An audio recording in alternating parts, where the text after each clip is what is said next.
Break नंतर तुमचं पुन्हा एकदा स्वागत। आज गुढीपाडवा, हिंदू नववर्षाचं स्वागत महाराष्ट्रात गुढी उभारून करण्याची परंपरा आहे। शिवाय 3.5 मुहूर्तांपैकी हा एक मुहूर्त समजला जात असल्यानं गुढीपाडव्याला अनन्यसाधारण असं महत्त्व आहे। पण यंदाचा गुढीपाडवा दरवर्षीप्रमाणे साजरा करता येणार नाहीये, याची जाणीव आपल्या सगळ्यांना आहे। मात्र यंदाच्या गुढीपाडव्याला कोरोनाचं ग्रहण लागलंय। यंदाचा गुढीपाडवा घरच्या घरी साजरा केला जातोय। उपमुख्यमंत्री अजित पवार, पार्थ पवार यांनी मुंबईत घरी चैत्र गुढीपाडवा पूजा करून गुढी उभी केली। आजची गुढी आरोग्याची आणि सुरक्षिततेची उभारू, तीही घरात राहून।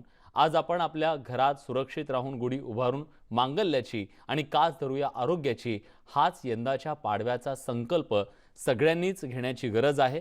आणि या सगळ्याबद्दल आपण बोलणार आहोत, कारण ज्या पद्धतीनं हे संकट आलेलं आहे त्याबद्दल आपण बोलण्यासाठी आता आपल्यासोबत पंचांगकर्ते, खगोल अभ्यासक दाकृ सोमण आहेत। दाकृ सोमणजी, तुमचं स्वागत न्यूज 18 लोकमतच्या या खास कार्यक्रमात। आज तुमच्याशी खरं तर खूप वेगळ्या मुद्द्यावर बोलायचं आहे। एक योगायोग असा आहे की आज गुढीपाडवा आहे।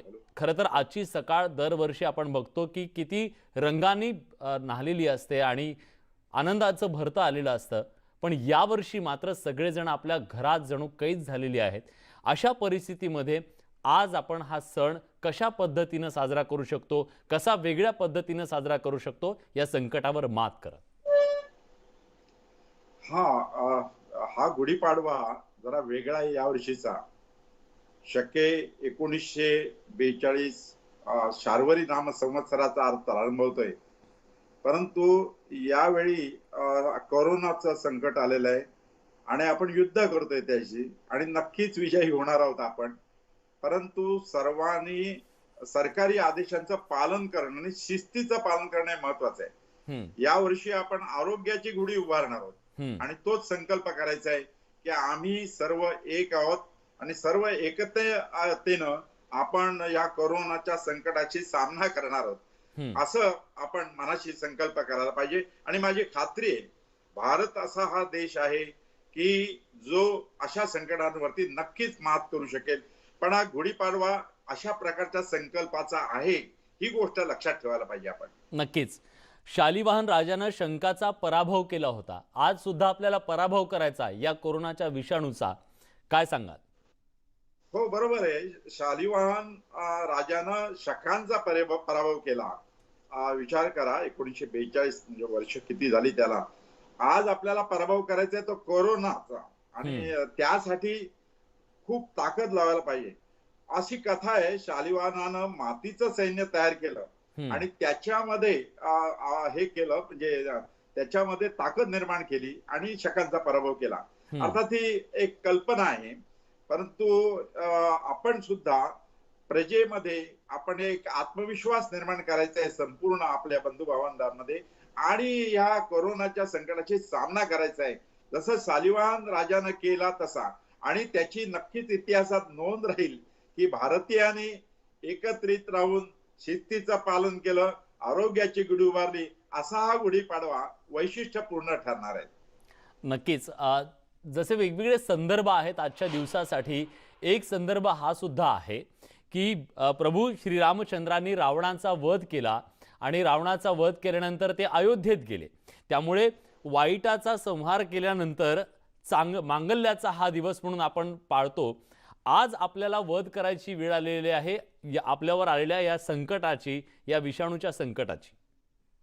हो, हे नक्कीच।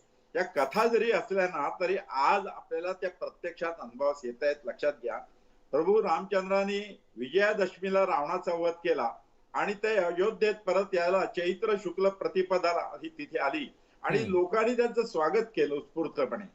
त्या प्रभू रामचंद्रांनी रावणाचा वध केला। आज आपल्याला अस्वच्छतेचा, बेशिस्तीचा, असहकाराचा आणि अज्ञानाचा, अंधश्रद्धांचा वध करायचा आहे आणि आपण एकत्र यायचं आहे आणि सर्वांनी एकजुटीनं, शिस्तीनं आपल्याला विजय मिळवायचा आहे प्रभू रामचंद्रांचा काळ। आणि हा भारत देश आहे, हा नक्कीच जरी गरीब असला तरी शिस्तीच्या दृष्टीनं श्रीमंत आहोत, हे जगाला आपण दाखवून द्यायला पाहिजे। प्रगत देशांनी सुद्धा ह्या अशा संकटाला सामना करताना खूप त्रास झाला, आपण एकत्र आलो तर प्रगत देशांपेक्षा लवकर आपण या युद्धामध्ये नक्कीच विजय मिळवू शकू. म्हणून हा गुढीपाडवा वैशिष्ट्यपूर्ण आहे. आपल्याला काही गोष्टीचं ज्ञान करून देणार आहे. आत्मज्ञान, आत्मचिंतन करायचे, आपली ताकद ओळखायची. आणखी एक महत्वाचा, जसं म्हणतात ना, संकटातून काही फायदे होतात, तसा आपण घरच्या लोकांशी संवादच करत नाही नेहमी. असे हे दिवस आहेत की आपल्या घरातल्या कुटुंबाशी संवाद करणं, स्वतःचा विचार करणं आणि घरामध्ये राहून आपण शिस्तीचं पालन करणं, अशी या गुढीपाडव्याची शिकवण आहे. शार्वरी नाम संवत्सराची ही शिकवण आहे. शिवाय जी गुढी आपण घरात उभी करतो त्या गुढीची जी प्रत्येक गोष्ट आहे, अगदी ती हारापासून ती तांब्यापासून प्रत्येक गोष्टीला एक वेगळं महत्त्व आहे. ते महत्त्व तुम्ही जरा सगळ्यांना सांगा आणि आजच्या काळामध्ये ते कसं लागू पडतं तेही आम्हाला ऐकायला आवडेल. नाही, नक्कीच. गुढी हे प्रतीक कशाचं आहे? हं, साधी गोष्ट आहे की काठी घेऊन त्याच्यावरती एक रंगीत वस्त्र बांधायचं आणि त्याच्यावरती एक लोटी उपडी ठेवायची. हं. आता बघा, आणि त्याला साखरेची माळ घालायची आणि ती गुढी आपल्या दरवाजामध्ये उंचावरती उभी करायची. आता या वर्षी थोडी अडचण आहे, बांबू खरेदी करता लोकांना येत नाही, मला कल्पना आहे. तर आपल्या कपडे वाळत घालायची धुण्याची काठी आहे, ती हां. जरी धुवून घेतली तरी चालेल. आणि त्या काठीवरती रंगीत वस्त्र, धूत वस्त्र, रंगीत का पाहिजे? तर आपण विजय मिळवलेला आहे हो. म्हणून तो रंगीत पाहिजे, लांबून सुद्धा दिसायला पाहिजे. आणि त्याच्यावरती लोटी जी आपण उपडी ठेवतो, याचा अर्थ आपण दान देतो. हं, आपण हं. सर्वस्व पणाला लावलेलं आहे. आपण समाजाला दान देतोय म्हणून आपण रिते झालेलो आहोत, हे प्रतीक आहे. आणि त्याला साखरेची माळ घातलेली आहे, कारण गोडवा निर्माण केलेला आहे सणाचा. हं, हं. गुढीपाडवा हा 3.5 मुहूर्तातील एक मुहूर्त समजला जातो. यावर्षी आपल्याला खरेदी करायचंय, सुवर्ण खरेदी करायचंय, पण ते सोनं नव्हे, तर आरोग्याचं सोनं, शिस्तीचं सोनं हे खरेदी करायचंय. आणि तसंच पंचांगाची पूजा करायची. आजपासून शालिवाहन शक 1942 सार्वरी नाम संवत्सराचा प्रारंभ होतोय. आणि हे वर्ष 12 महिन्याचं नाही, 13 महिन्याचं आहे. कारण आपण म्हणतो दुष्काळात 13वा महिना, हां, पण हां. इथे यावर्षी दुष्काळ जरी नसला तरी यावर्षी आपल्याला लक्षात आहे की यावर्षी अधिक महिना आलेला आहे हं, आणि हं. कोरोनाच्या संकटाची आपण सामना करतो आहोत. तेव्हा म्हणून हे वर्ष वैशिष्ट्यपूर्ण आहे. नक्कीच हे वर्ष खूप वैशिष्ट्यपूर्ण आहे. पण या दिवशी आपण संकल्प सुद्धा करतो, अनेक संकल्प करतो, नव्या वर्षाचं स्वागत करतो. आज काय संकल्प करायला हवा आपण सगळ्यांनी? हा खूप महत्वाचा प्रश्न विचारला, चांगला प्रश्न विचारलाय. संकल्प करायचे, आपण संकल्प का करतो? तर वर्षभरामध्ये जे कार्य करायचंय, प्रत्येक कार्य म्हणजे वैज्ञानिक सुद्धा विज्ञानातील प्रयोजकात संकल्प करतात. अंतिम ध्येय काय ते आपण प्रथम जाणीव करून घ्यायची आणि त्या दृष्टीने प्रगती करायची. तर आज संकल्प करायचा आहे तो एकच आहे, या कोरोनाशी आपण सामना करायचा आहे. आणि त्यासाठी सरकारी जे आदेश आहेत, डॉक्टर्सने जे आदेश दिलेत ते पाळायचे. म्हणजे उदाहरणार्थ, कालच पंतप्रधानांनी सांगितलं 21 दिवस घरामध्ये राहायचंय, हो. बाहेर पडायचं नाही. कारण या आजारावरती औषध हेच आहे की आपण एकटं राहणं आणि त्यासाठी घरातच राहायचंय. आणखी महत्वाची गोष्ट मला सांगायची, हं. मंदिरं बंद आहेत यावेळी. हां. ती मंदिरं बंद का केली आहेत? तर खरे देव, खरा ईश्वर हा हॉस्पिटलमध्ये पांढरे कपडे घालून डॉक्टरांच्या रूपानं काम करतोय. तसंच नर्सेस, वॉर्ड बॉय, रस्त्यावरती पोलीस दादा आपल्याला शिस्त लावतायत, हे सर्व ईश्वरच आहेत. आणि यावर्षी त्यांच्या प्रती कृतज्ञता आपण व्यक्त करायची आहे आणि तो संकल्प करायचा आहे की त्यांना आपण जास्तीत जास्त सहकार्य करू, हा संकल्प करायचा आहे. आणि खरं सांगतो मी, लोकांमध्ये, समाजामध्ये शिस्त येणं खूप महत्वाचं आहे. जो देश शिस्तीनं चालतो, शिस्तीनं वागतो, नागरिक हे देशप्रेमी आहेत आणि तोच समाज, तोच देश प्रगती करीत असतो. तर हा कोरोना व्हायरस आपल्याला ही शिकवण देतोय की तुम्ही शिस्तीचं पालन करा. हो, आणि हो. ते आपण प्रत्येकाने करायला पाहिजे आणि तो संकल्प आपण मनाशी करायला पाहिजे. नक्कीच. मांगल्याचा हा दिवस आहे, आनंदाचा दिवस आहे. घराघरात गुढी उभी राहिलेली आहे. वैशिष्ट्य हे आहे आजच्या या दिवसाचं, की कुटुंब वत्सल्य आपण सगळे लोक आहोत आणि आज सगळं कुटुंब एकत्र घरात आहे आणि या कुटुंबासोबत आज वेगळ्या पद्धतीनं आपण ही गुढी उभी करणार आहोत. त्यामुळे आजच्या या गुढीपाडव्याचं वैशिष्ट्य हे सुद्धा आहे की सगळं कुटुंब एकत्र आहे. बरोबर. हेच महत्वाचं आहे. नाहीतर हे नेहमी काय होतं, गुढीपाडव्याला घरचा जो पुरुष असतो तो बाहेर जातो, मुलं इकडे जातात. हे वर्ष असं आहे की अडचणी आहे, कल्पना आहे, पण या अडचणीवर मात करायची आत्मशक्ती ही निर्माण होते आपली. आणि माझी खात्री आहे की आपण हे आत्मचिंतन करणार आहोत. वाईटातून चांगलं जे घडतं ना ते असं घडतं. या वर्षी चिंता करू नका. चिंता असं म्हणतात ना, काळजी घेतली की काळजी करावी लागत नाही. हो, हो, तर हो. काळजी घेतली पाहिजे, हे शिक्षण आहे. आणि यावर्षी पंचांगाविषयी महत्वाचं सांगायचं आहे की अधिक महिना आहे, 13 महिने आहेत. परंतु यावर्षी सर्व पंचांगकर्त्यांनी ठरवलं की चतुर्मासात सुद्धा विवाह मुहूर्त द्यायचे. त्यामुळे विवाह इच्छुकांचे आत्ताचे विवाह हे पोस्टपोन केलेत त्यांनी. हरकत नाही. चैत्र ते फाल्गुन 12 महिने विवाह मुहूर्त पंचांगात दिलेले आहेत. त्यामुळे चिंता करू नका, काळजी करू नका, काळजी घ्या, हेच सर्वजण सांगत आहेत. आणि माझी खात्री आहे, भारतीय लोक जगाला दाखवून देतील की आम्ही गुढी उभारतो ही आरोग्याची, आम्ही गुढी उभारतोय ही संपन्नतेची, आम्ही गुढी उभारतोय शिस्तीची, हे आपण जगाला दाखवून देऊ. मराठी नववर्ष आहे. शालिवान राजानं शकांचा पराभव केला, तसं आपण या संकटाचा हा संकल्प करायचा आहे आणि कुटुंबाने एकत्र यायचं आहे. आणि खरं सांगतो, मन त्यासाठी पवित्र ठेवायचं आहे. आणि कारण मनावरती टेन्शन येता कामा नये. कारण आपल्याला माहिती आहे, घरामध्ये एकत्र राहिल्यानंतर करायचं काय हा प्रश्न येतो. म्हणून छंद जोपासायला पाहिजे. मला स्वतःला खगोलशास्त्राचा छंद आहे, वाचनाचा छंद आहे, वाद्य वाजवण्याचा छंद आहे. आज 3:30 मुहूर्तातील दिवस आहे. एखादं गीत आपण स्वतः गा, एखादं वाद्य वाजवा. एवढंच नव्हे तर वाचन करा. वाचन संस्कृती जोपासायला पाहिजे. आणि आधुनिक माध्यम जे आहेत त्याचा उपयोग करा. हे शिक्षण घरामध्ये मुलांना आणि सर्वांना द्यायला पाहिजे. नक्कीच अनेक जण नॉस्टॅल्जिक होत आहेत, जुने दिवस त्यांना आठवत आहेत, घराला घर पण आलंय असं सुद्धा सोशल मीडियावर सगळेजण टाकतायत. आणि आजचा हा दिवस गुढीपाडव्याचा खूप महत्त्वाचा आहे आणि त्याचं महत्त्व काय हे सुद्धा डॉक्टर आपल्याला सांगतायत. एक छोटासा ब्रेक आपण घेतोय. ब्रेक नंतर सुद्धा ही चर्चा अशीच सुरू ठेवणार आहोत. कुठे जाऊ नका, पहा फक्त न्यूज 18 लोकमत.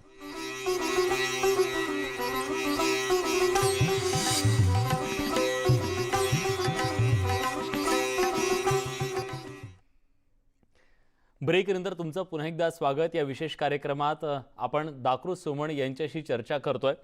खरं तर आपल्या सगळ्यांनाच नेहमी प्रश्न पडतो की ही कालमापन नेमकं कशा पद्धतीनं केलं त्याबद्दल जाणून घेऊयात. सर, आजच्या पिढीला कदाचित हे माहीत नाही, आम्हाला बऱ्याच जणांना हे माहीत नाही की हे कालमापन कशा पद्धतीनं केलं जातं आणि त्याच्या मागचा नेमका इतिहास काय. महत्वाचा तुम्ही प्रश्न विचारलाय. कारण आजपासून शालिवाहन शक 1942 सार्वरी नाम संवत्सराचा प्रारंभ होतोय. आपल्याला माहितीये, कालमापन हे भारतामध्ये प्राचीन काळापासून होतं. म्हणजे 3,500 वर्षापूर्वीपासून कालमापन आहे. तिथी, वार, नक्षत्र, योग आणि करण ही 5 अंग पंचांगात असतात, म्हणून त्याला पंचांग म्हणतो. पण पूर्वी असं पंचांग नव्हतं एवढं मोठं की 5 अंगांचं त्याच्यामध्ये अंतर्भाव नव्हता.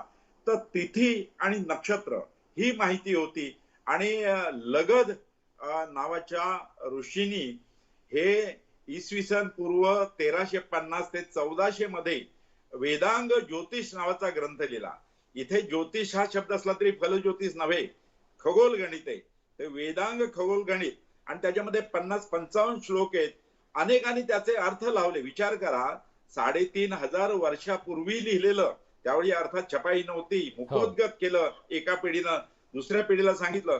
आणि त्याचे कृष्णशास्त्री गोडबोले, जनार्दन बाळजी मोडक, शंभा दीक्षित, लोकमान्य टिळक, प्राध्यापक मोहन आपटे यांनी त्याचं भाषांतर केलं. एवढंच नव्हे तर पाश्चिमात्य लोकांनी सुद्धा प्राध्यापक व्हिटनी, सर विल्यम जोन्स, प्राध्यापक वेबर यांनी त्याचं भाषांतर करण्याचा प्रयत्न केला. आणि त्याच्यामध्ये 5 वर्षाचं असं पंचांग, तिथी आणि नक्षत्र, विशेष म्हणजे चांद्र सौर मेळ घातलेले आपल्या पंचांगात, तसा त्या काळामध्ये त्यांनी घातला होता. पण नंतर आपल्याला माहितीये, सृष्टीमध्ये बदल होतो, तसा बदल होत गेला. आणि सूर्य सिद्धांत नावाचा ग्रंथ सूर्य नावाच्या ऋषीनं लिहिला आणि त्याच्यावरून पंचांगाचं गणित करायला लागले. हे पंचांग जे गणित तयार करतो, ग्रहांचं गणित, ग्रहणाचं गणित, हे कर्ण ग्रंथावरून तयार करतो. आणि हे कर्ण ग्रंथ, पहिला वेदांग ज्योतिष, दुसरा सूर्य सिद्धांत, तो दृक् प्रत्यय तुल्य त्या काळामध्ये होता. परंतु सूर्य सिद्धांतावरून केलेलं गणित चुकायला लागलं आणि इसवी सन 1520 मध्ये मुरुड जंजिराच्या जवळ नांदगाव म्हणून गाव आहे, तिथे गणेश दैवत घेऊन गेले. या ग्रस्थांनी तर 14 ग्रंथ लिहिले संस्कृत मध्ये आणि त्यांनी सूर्य सिद्धांत ग्रंथामध्ये काय चूक झाली आहे, कारण ग्रहण दिलेलं असायचं आणि ते दिसायचं नाही आणि हे त्याच्या ग्रह लाघवकार गणेश दैवत यांच्या लक्षात आलं आणि त्यांनी तो ग्रह लाघव नावाचा संस्कृत मध्ये ग्रंथ लिहिला. भारतातील सर्व पंचांग ते त्या ग्रंथावरून पंचांग करायला लागले. त्यानंतर पुन्हा 1920 मध्ये चुका व्हायला लागल्या. 1920 मध्ये अक्षरशः पंचांगात ग्रहण दिलं होतं, आकाशात दिसायचं नाही, कारण सृष्टीमध्ये बदल होत असतो आणि करेक्शन करावी लागते. आणि त्यामुळे लोकमान्य बाळ गंगाधर टिळकांनी 1920 सालच्या केसरीमध्ये जाहिरात दिली, जर कोणी ग्रह लाघव ग्रंथावरती संस्कार करून नवीन ग्रंथ लिहिल अचूक गणिताचा दृक गणिताचा तर त्याला मी 1000 रुपये बक्षीस देईन. 1920 सालचे 1000 रुपये लक्षात ठेवा. आणि नागपूरचे डॉक्टर केशव लक्ष्मण भाऊजी दप्तरी यांनी ग्रंथ लिहिला, त्याचं नाव कर्ण कल्पलता आणि त्या ग्रंथावरून पंचांग करायला लागले. आता आम्ही पंचांग करतो, कालमापन हे जे करतो हे संगणकावरती करतो, त्यामुळे सगळ्या करेक्शन त्याच्यामध्ये ऍडजस्ट केले जातात. असं हे पंचांग दृक गणितावरती आहे. जसं आकाशात असेल तसं आपल्याकडे पंचांगात असतं. आणि महत्वाची गोष्ट म्हणजे चांद्र सौरचा मेळ घातलेला आहे. याचं कारण असं, प्राचीन काळी सुद्धा ऋषींना लक्षात आलं की माणसाचं आरोग्य महत्वाचं आहे, शरीराचं आणि मनाचं. शरीराचं आरोग्य कधी चांगलं राहतं, ऋतूप्रमाणे आहार घेतला तर शरीराचं चांगलं आरोग्य राहतं आणि मनाचं आरोग्य उत्सवांमुळे चांगलं राहतं. तर शरीराचं आरोग्य राहायला ऋतूप्रमाणे आहार घ्यायला, ऋतू हे सूर्यावर अवलंबून असतात आणि सण हे चंद्रावर अवलंबून असतात. म्हणून भारतामध्ये कालगणनेमध्ये चांद्र सौराचा मेळ घातलेला आहे आणि याच्यासाठी मग नियम बनवला. मीन राशीत सूर्य असताना ज्या चांद्र महिन्याचा प्रारंभ होतो त्याला चैत्र म्हणायचं, मेष राशीत सूर्य असताना ज्या चांद्र महिन्याचा प्रारंभ होतो त्याला वैशाख म्हणायचं. अशा रीतीनं चांद्र आणि सौर पद्धतीचा मेळ घातलेला आहे आणि त्यामुळे अधिक महिना येतो. कारण एका राशीत सूर्य असताना जर 2 चांद्र महिन्याचा प्रारंभ झाला तर पहिला अधिक महिना येतो, दुसरा निज मास. तसा यावर्षी आलेला आहे, अश्विन अधिक महिना आलेला आहे. म्हणजे गणेश चतुर्थी भाद्रपद महिन्यात झाल्यानंतर पितृपंधरवडा येईल आणि मधी एक महिना अधिक महिना अधिक अश्विन महिना असेल आणि मग नवरात्र 1 महिना म्हणजे 20 दिवस मध्ये येतील आणि त्याच्यानंतर नवरात्र सुरू होईल. सौर आणि चांद्र याचा मेळ घातलेलं हे कालमापन भारतामध्ये मला वाटतं जगामध्ये सर्वश्रेष्ठ आहे. म्हणून जगाचे सर्व लोक याचा अभ्यास करायला लागलेले आहेत, हे मला सांगायचंय. अभिमान वाटला पाहिजे प्रत्येकाला याबद्दल. नक्कीच आपल्या सगळ्यांना याचा अभिमान वाटलाच पाहिजे, याबद्दल दुमत नाही. पण जेव्हा जेव्हा आपण पंचांग म्हणतो किंवा पंचांगाचा विषय निघतो तेव्हा नक्षत्रांचा उल्लेख सातत्याने येतो. हे नक्षत्र काय आहे, त्याचं महत्त्व काय आहे, हे जाणून घेणार आहोत ब्रेक नंतर. कुठे जाऊ नका, पहा फक्त न्यूज 18 लोकमत.